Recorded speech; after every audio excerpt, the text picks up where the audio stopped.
भगवान श्री राम का जन्म त्रेता युग में हुआ था। जिसने भी धरती पर जन्म लिया है उसका मरण निश्चित है। भगवान श्री राम ने भी धरती पर मनुष्य के रूप में अवतार लिया था। कई जगहों पर राम जी की मृत्यु या बैकुंठ धाम जाने का अलग अलग वर्णन मिलता है। भगवान राम की मृत्यु के बारे में जो कथाएं मिलती हैं, उनमें से कुछ कथाएं इस प्रकार हैं, आइए जानते हैं। कहा जाता है कि जब माता सीता को अपने पवित्र होने का प्रामाणिकता सिद्ध करने के लिए कहा गया तो उन्होंने परीक्षा देकर अपने पवित्र होने का प्रमाण दिया।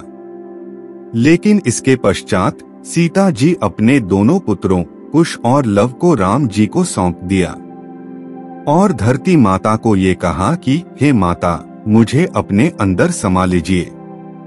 माता सीता जी के इतना कहते ही धरती फट गई और देखते ही देखते वह भूगर्भ में चली गईं।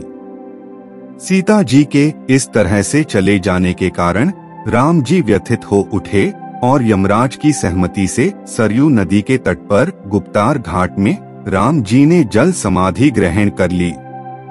राम जी की मृत्यु के बारे में एक अन्य कथा भी मिलती है, जिसके अनुसार हनुमान जी के अयोध्या में अनुपस्थिति के समय यमदेव ने नगर में प्रवेश किया और संत का रूप धारण कर वे राम जी के महल में गए। संत रूपी यमदेव ने श्री राम से कहा कि हम दोनों के बीच की वार्ता गुप्त रहेगी। वे राम से एकांत में बात करना चाहते थे। यमराज जी ने राम जी के सामने यह शर्त रखी कि यदि हमारे वार्तालाप करते समय हमारे बीच कोई आया तो द्वारपाल को मृत्युदंड मिलेगा।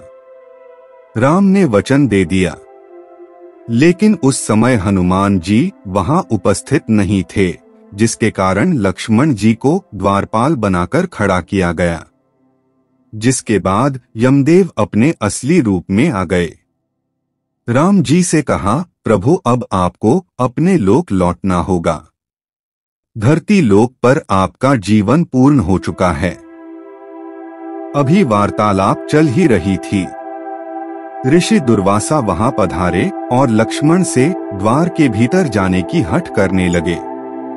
उन्होंने लक्ष्मण से कहा कि यदि वे उन्हें अंदर नहीं जाने देंगे तो वे श्री राम को श्राप दे देंगे। लक्ष्मण जी दुर्वासा के क्रोध से भलीभांति परिचित थे।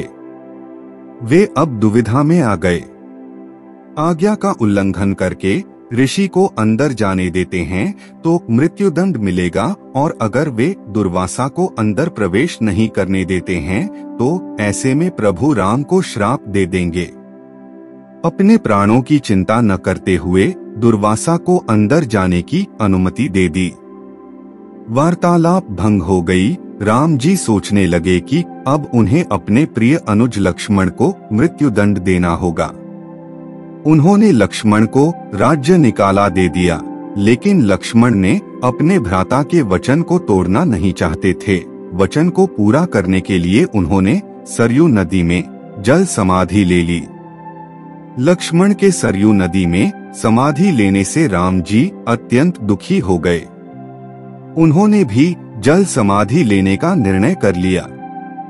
माना जाता है कि जब राम जी ने सरयू नदी में जल समाधि ली तो उस समय हनुमान, जामवंत, सुग्रीव, भरत, शत्रुघ्न आदि सभी लोग उनके साथ वहीं पर उपस्थित थे। श्री राम जी के सरयू नदी के अंदर समाने के तत्पश्चात नदी के भीतर से भगवान विष्णु प्रकट हुए। उन्होंने अपने भक्तों को दर्शन दिए। इस प्रकार से राम जी ने अपना स्थूल रूप त्याग दिया और अपने वास्तविक स्वरूप अर्थात विष्णु जी का रूप धारण किया। इस तरह से राम जी ने वैकुंठ धाम की ओर प्रस्थान किया। दोस्तों, यह जानकारी अच्छी लगी तो वीडियो को लाइक और चैनल को सब्सक्राइब कीजिएगा। धन्यवाद।